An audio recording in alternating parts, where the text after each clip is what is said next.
예수님으로 충만한다는 것이 무엇인지를 알게 하여 주옵소서.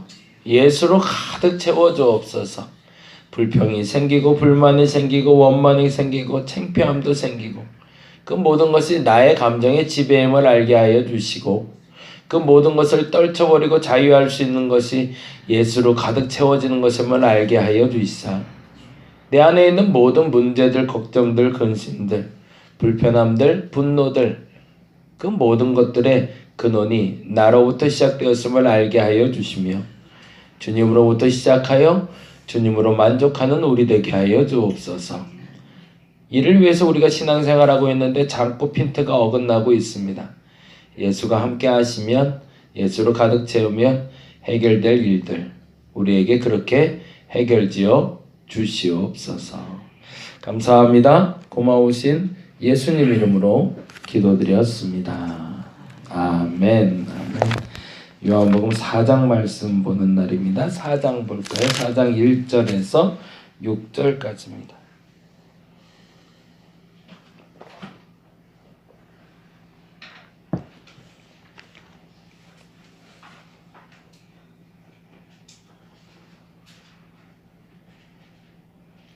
(4장) 1절에서 6절까지 우리 같이 한 목소리로 읽도록 하겠습니다.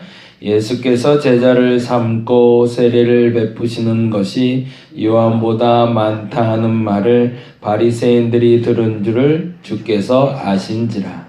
예수께서 친히 세례를 베푸신 것이 아니요 제자들이 베푼 것이라. 유대를 떠나사 다시 갈릴리로 가실새 사마리아를 통과하여야 하겠는지라.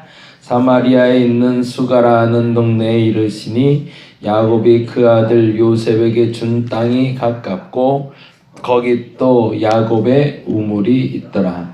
예수께서 길 가시다가 피곤하여 우물 곁에 그대로 앉으시니 때가 6시쯤 되었더라. 아멘. 또 다른 만남을 기약하며 출발하는 여정에 대한 기록인데요. 요 말이 조금 이렇게 읽으면 좀 다른 의미로 보여요. 예수께서 제자를 삼고 세례를 베푸신 것이 요한보다 많다 하는 말을 바리새인들이 들은 줄을 주께서 아신지라. 요 단어를 이렇게 볼 수 있는데요. 예수께서 제자 삼고 세례를 베푸신 것이 불편하여졌더라. 이렇게. 그럼 볼까요? 예수께서 나를 위해서 하시는 일들이 내게 불편함이 되었더라 라는 거예요. 하나님이 나를 위해서 움직이고 싶어 하시는데 사실은 이거는 주께서 하시는 모든 일들이 내게 득이 되는 거지 실이 되는 게 아니잖아요. 그렇게 믿으시나요? 그래야 되는데 그게 잘 안 돼요. 하나님이 하시는 일들이 예수님이 하시는 일들이 다 나한테 득되는 것 같은데 근데 사실은 그렇게 인정하려고 하면서도 때때로 내 안에 불평이 생길 수가 있더라는 거죠. 근데 그 불평이 시작된 요인은 두 가지였죠. 첫째는 요한의 제자들. 근데 그들이 왜 그랬는가? 바리새인들과의 토론 중에서 첫째, 스승에 대한 불만이 생겼다고 어제 말씀드렸잖아요. 내가 이렇게 바리새인들하고 얘기하다 보면 신나게 변론하다가 우리 스승의 가르침 때문에 완전히 이겨먹어야 되는데 우리 스승이 가르쳐준 걸 아무리 해서 따박따박 답변을 해도 바리새인들이 이기려고 드니까 너무너무 속상한 거죠. 우리 스승이 바리새인보다 못한가? 이 불평이 생겨서 심기사나운 마음으로 다시 스승에게 와서 그 불평하려고 와보니 바로 옆에서 얼마 되지 않은 거리에서 예수라는 작자죠. 예수라는 지금 당시에는 메시아라는 걸 몰랐으니까 예수라는 사람이 와서 제자를 데리고 세례를 주고 있는데 세상에나 우리 스승에게 있었던 사람들이 다 그리로 몰려가는 것처럼 보였던 거죠. 착각이지만 거기 있던 사람이 글로 갔겠어요? 이쪽에 새로 모였겠죠. 그런데 그런 표현인 거죠. 뭐 이런 표현이 맞는지 모르겠지만 교회가 하나 기존에 있었는데 여기 새롭게 교회가 생겨서 이 교회에서 다 빼가는 느낌. 그런 불안함이 온 거죠. 그러니까 제자들이 불평을 요한에게 했고 근데 그 불평은 첫 번째는 스승에 대한 불만인 거죠. 예수에 대한 불만이기보단 스승에 대한 불만. 그러니까 오늘 본문을 읽을 땐 이렇게 아셔야 되는 거죠. 예수께서 제자를 삼고 세례를 베푸신 것이 요한보다 많다 하는 말을 바리새인들이 들은 줄 주께서 아신지라 라고 했을 때 주께서 아신 것은 세례를 준 것을 알았다는 것도 있지만 나 때문에 누가 불편해졌다? 세례 요한이 불편해졌구나 라는 걸 아셨다는 거죠. 그때 예수님의 행동이 뭐냐는 거죠. 근데 사실은 그 성경의 기자는 다시 한번 이렇게 반복을 하고 있어요. 2절에 보니까 가로쳐 놓은 걸 보니까 아까 우리 계속 얘기하듯이 부연 설명이 좀 많아요. 요한복음엔. 그러면서 한 번 더 이렇게 얘기하는 거죠. 굳이 이 얘기를 쓴 이유는 이렇게 해석이 될 것 같아요. 2절 읽어볼까요? 예수께서 친히 세례를 베푸신 것이 아니요 제자들이 베푼 것이라. 이 말은 또 다른 말로 하면 1절에 그대로 읽자면 예수께서 제자 삼고 세례를 베푸는 일이 요한에게 불편해졌는데 사실은 실상 제자 삼고 세례 베푼 것도 예수가 한 게 아니더라는 거죠. 실상 내가 한 것도 아닌데 내가 손가락질 당하고 있을 때 예수님이 이렇게 행동했다라는 얘기를 하고 싶은 거죠. 그리고 나서 3절에 보니 이렇게 되어 있습니다. 뭐라고 되어 있죠? 유대를 떠나사 다시 갈릴리로 가셨다고. 때때로 하나님 앞에서 우리가 머물면서 요청을 많이 하죠. 하나님 이렇게 해주세요, 저렇게 해주세요 라고 얘기할 땐 내 마음대로 잘 안 될 때가 있어요. 브레이크를 하나님이 잡으시고 핸들을 하나님이 잡고 가시다 보니 나는 왼쪽으로 가고 싶은데 왼쪽이 지름길 같은데 자꾸 오른쪽으로 가시고, 이쪽으로 가는 게 정길인 것 같은데 대로로 안 가시고 자꾸 좁은 길로 가시고, 멈추지 말았으면 좋겠는데 자꾸 멈추실 때가 있단 말이에요. 그럴 때 우리가 어떻게 하냐면 하나님께 불평을 하죠. 그러면 때때로 혼나는 경우도 있지만 하나님이 하시는 일이 그런 경우가 있더라는 거죠. 아예 방향을 전환하시더라는 거죠. 어떻게? 내게 맞춰서.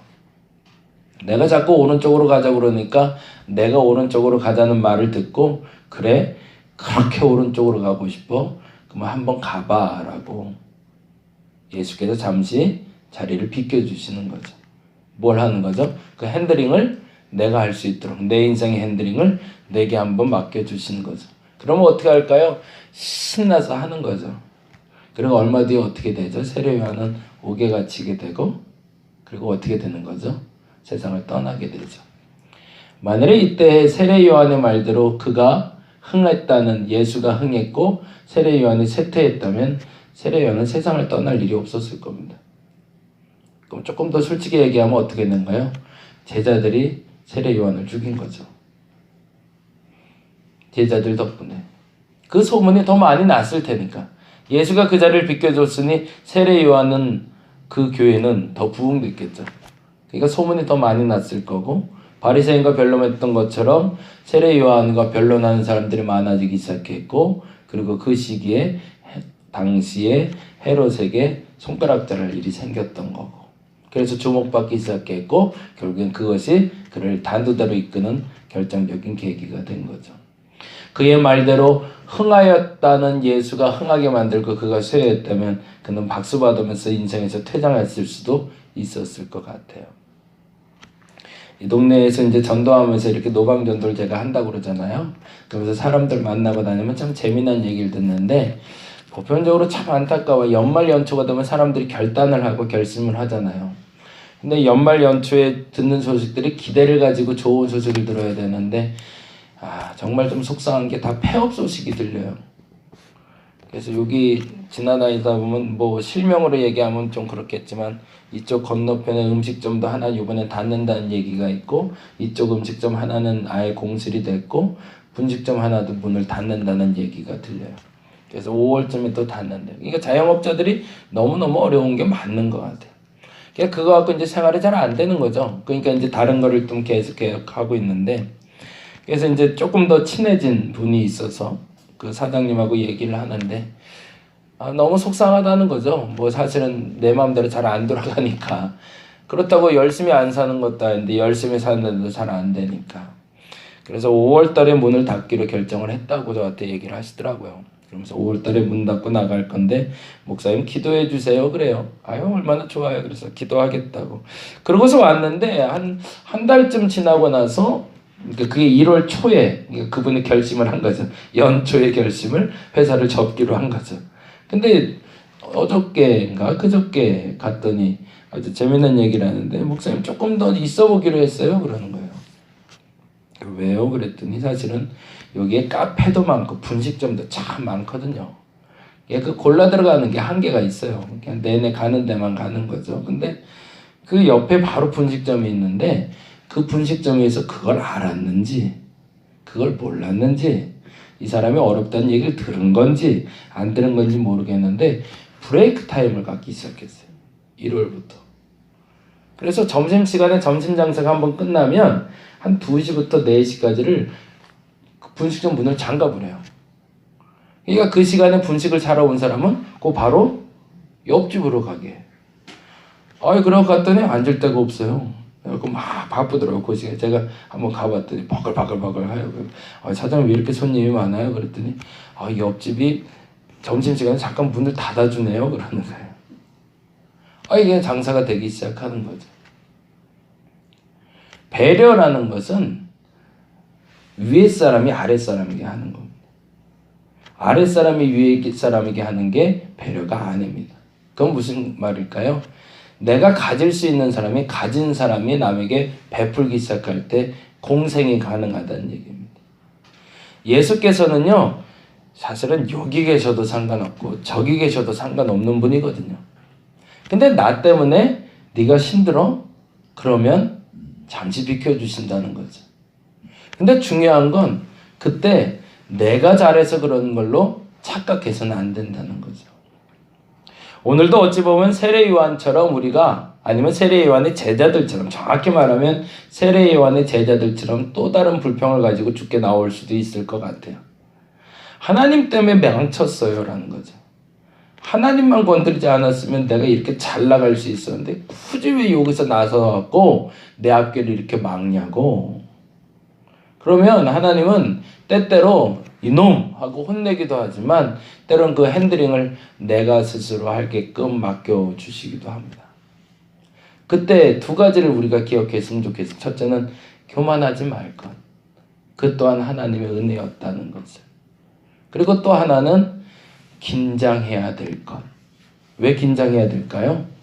그 손이 주님의 손에 잡혔을 때가 사실은 가장 좋고 안전한 건데 그 핸들이 내게 잡혔으니 엄청 긴장해야 되는 거죠.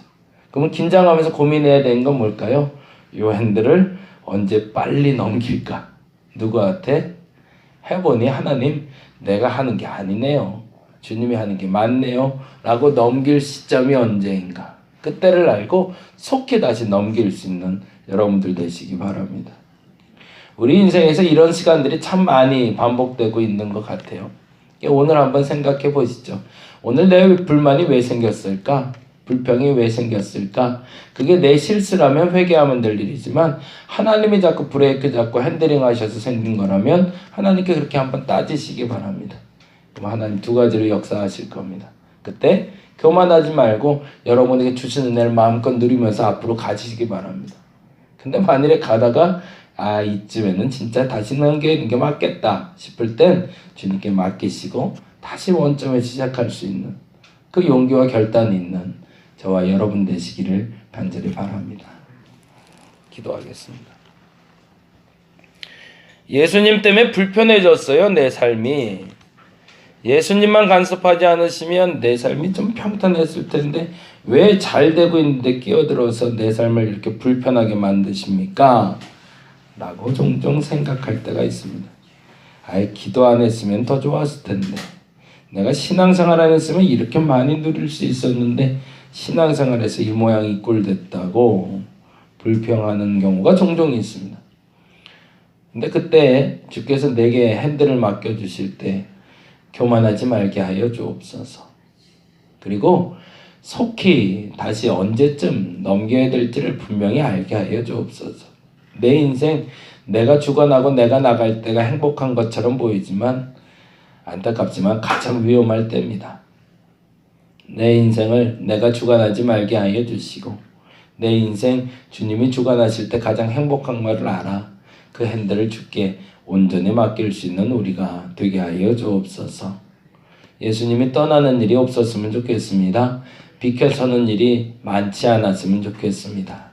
주님, 나의 주관자가 되어 주시옵소서. 감사합니다. 고마우신 예수님 이름으로 기도드렸습니다. 다 같이 기도하고 돌아가도록 하겠습니다.